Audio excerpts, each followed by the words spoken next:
This is the Bahamas Tonight, the Northern Edition. Good evening, all. I'm Megan Shepard. Thank you so much for tuning in. Topping news, the government signing a multi-million-dollar heads of agreement today with Carnival Corporation for the construction of a new cruise port here on Grand Bahama. The signing is viewed as significant as it comes at a time when the island is focused on economic restoration and recovery.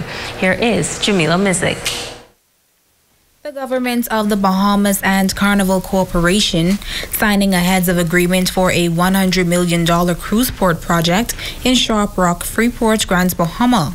Carnival Corporation Senior Vice President of Global Ports and Destination Development, Giora Israel, says it has been a long session to get where they are now, but they feel good about the process. The process was open, was honest, was transparent. We fought a lot. We all gave a bit, but we have reached a point to where we are so delighted to be here today. This will be the biggest in size port project we have ever built, not only in the Caribbean, anywhere. This project probably will creep over 100 million. But let's stay there. We are planning to together with Carnival to develop really an amazing project here that indeed will be a project unique because the food and beverage will be operated by Bahamian operators. Unlike other private, there will be shops. There will be a lot of opportunities to work together. Now, Prime Minister Dr. Hubert Minnis says the $100 million port project seeks to make Grand Bahama and the Bahamas one of the best cruise destinations in the Caribbean. When completed, the new port is expected to bring millions more tourists to our shores each year. And the scope of this project includes construction of aquatic facilities, including without limitation interior pools, lagoons, and inland waterways to support water park activities.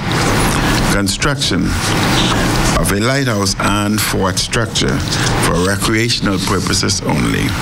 Construction of food and beverage pavilion, huts, restaurants, and nightclubs for the provision of food, drink, entertainment, and most importantly, dancing. The port development will also include a Harbour Town Plaza with shops, Junkanoo Bahamian Art Plaza, various Bahamian operated stores, the construction of zip lines, rock climbing walls, water slides, recreational and other sporting activities, an 18-hole miniature golf course, development of park areas, and construction of an open-air concert or entertainment facility.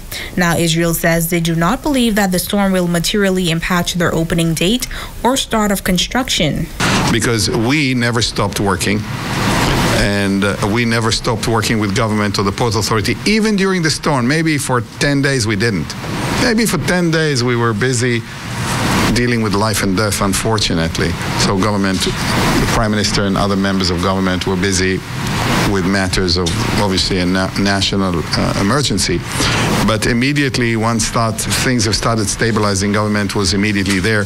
Let's get it done, and we're excited about it. So it should not delay the opening date. We will come back with more detailed timetables at groundbreaking ceremony. So groundbreaking ceremony will be a key day, a key event beyond being a ceremony. That will be the day when permits have been granted and work will start full steam ahead. He says Hurricane Dorian's impact on the area may alter design plans, but the plan was always to build higher. He says they're no strangers to hurricanes as they have many ports in the region, but he says resilience is always a major factor for them when building. We've been, David, Marie and I have been to see UB, and UB was well built on an elevated piece of land, and it had water up to the second floor. I've never seen anything like that before. So we can never address any and every storm in the world. But from our experience, from the way we do, and together we have a few hundred years of experience in-house, we believe that we will build as good as it gets, and God forbid, if we have storms, we'll withstand them, we'll have some damage, and we bounce right back into operation. Now the heads of agreement will be made public once it is tabled in the House of Assembly. Jamila Mizik, ZNS Network News. Also present at today's heads of agreement signing was Minister of State for Grand Bahama, Senator the Honorable Kwesi Thompson, who says it is a significant step toward rebuilding a new and improved Grand Bahama. This is a clear message to every business owner, and every participant in our local economy that not only will we rebuild, but we will rebuild better than ever. The minister also taking the opportunity to thank Carnival for being one of the first corporate partners to visit Grand Bahama days after the storm and making a substantial relief contribution. These commitments were timely and impactful. However, one of the most remarkable relief efforts was the confirmation that this development would proceed as planned. At a time of uncertainty, they did not blink, they did not waver, but they provided our island and our country with hope that we would not be alone in our rebuilding efforts. For that, the people of Grand Bahama say thank you.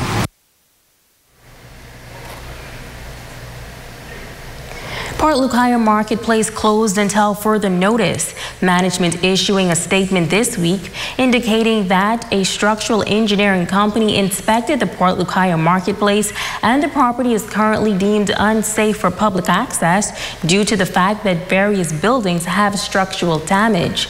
According to the statement, the engineering company will undertake a full structural survey and that loss adjusters are expected on island by the end of the week.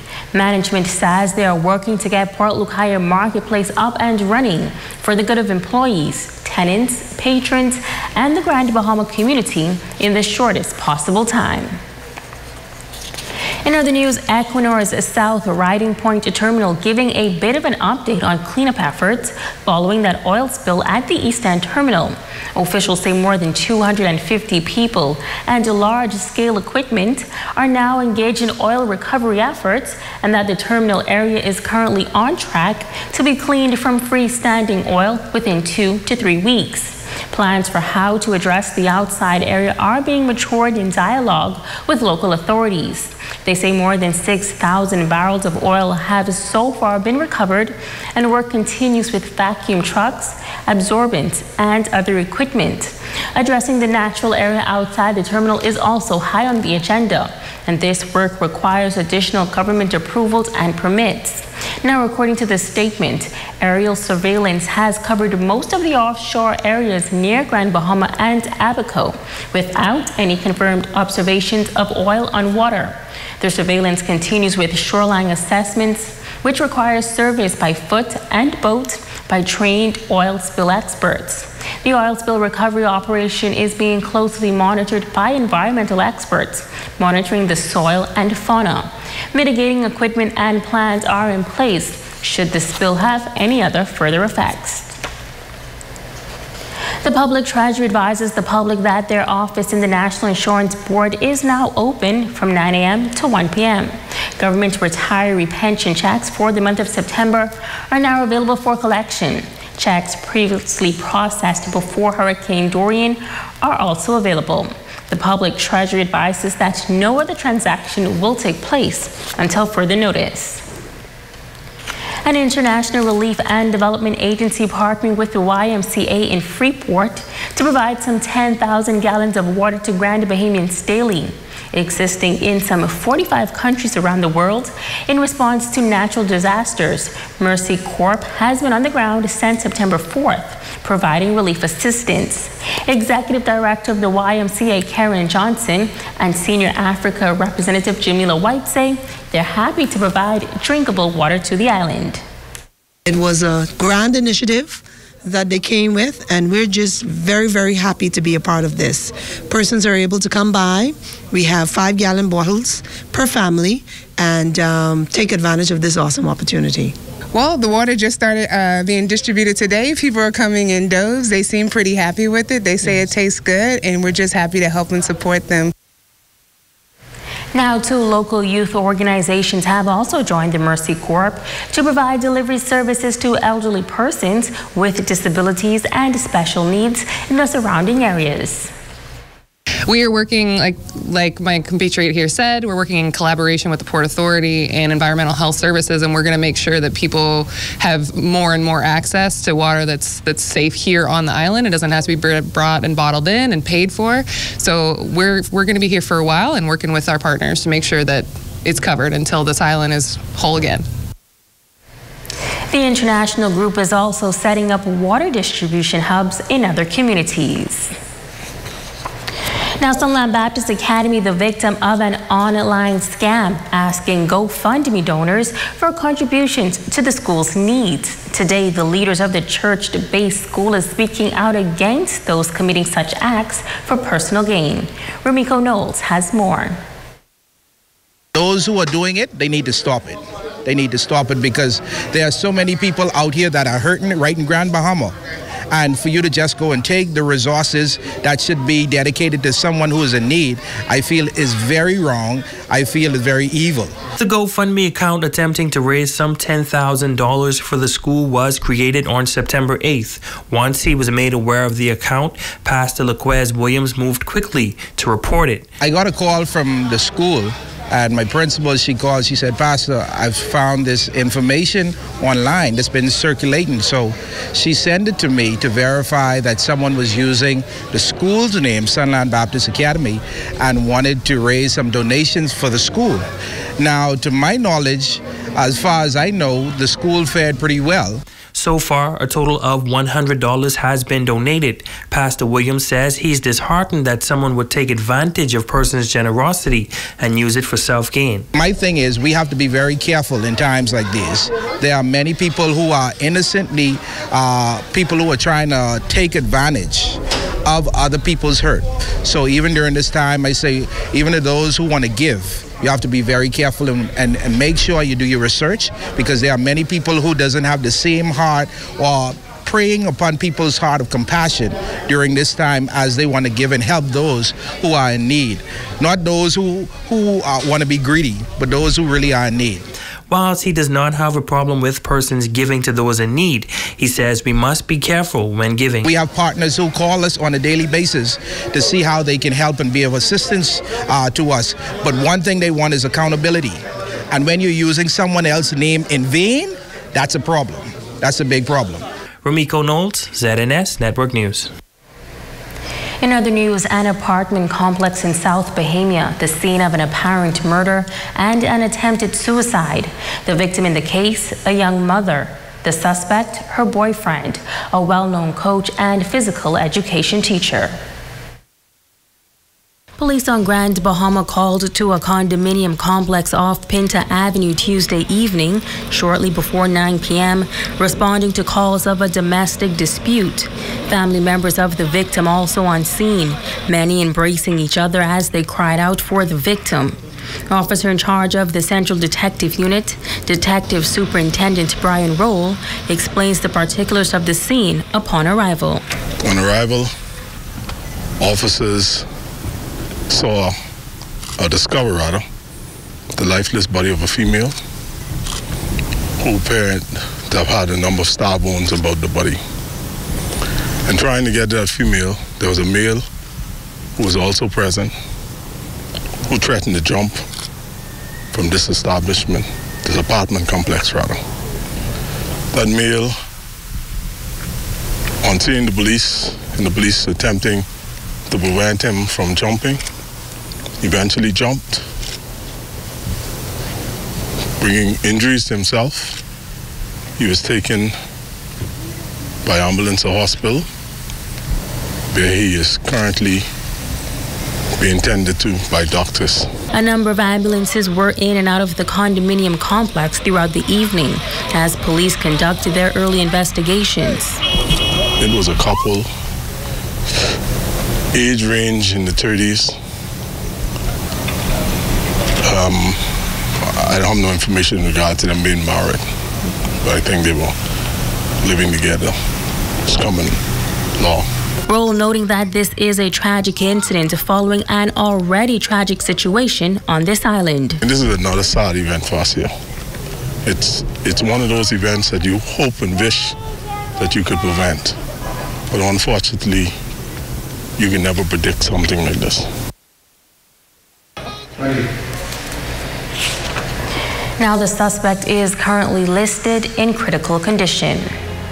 Classes at Grand Bahama Academy got underway earlier this week. Unlike most of the schools on this island, the institution operated by the Seventh-day Adventist Church incurred only minimal damage. Che Philippe has the story.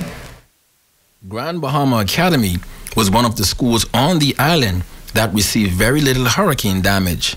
The school, which is located in the Arden Forest area on an elevated foundation, had no flooding issues at all. First-year Principal Avani Wellington says the school is in good shape for students and teachers. We had a bit of a roof damage, not major, and we had just a few inches or maybe inches of water down in the high school block, which was minor. While the school was spared, the church located next door was not so fortunate, and the Maurice Moore Primary School just across the street was flooded with up to 5 feet of water. When I came by the school, I was just amazed and grateful that Grand Bahama Academy did not suffer any major damages, and so we were able to reopen school on Wednesday, September 18th. The principal says school administration was able to come to a decision to quickly repair roof leaks and replace shingles that were lost from the upper level of the school. After those repairs were made, the school was ready for business. There was a little bit of leaking from the roof in the ELC area, but not major. We were able to clean that out, put a piece of tarp on it, and we got back our electricity quite quickly. So we have running water, we have electricity, and we are good to go for school.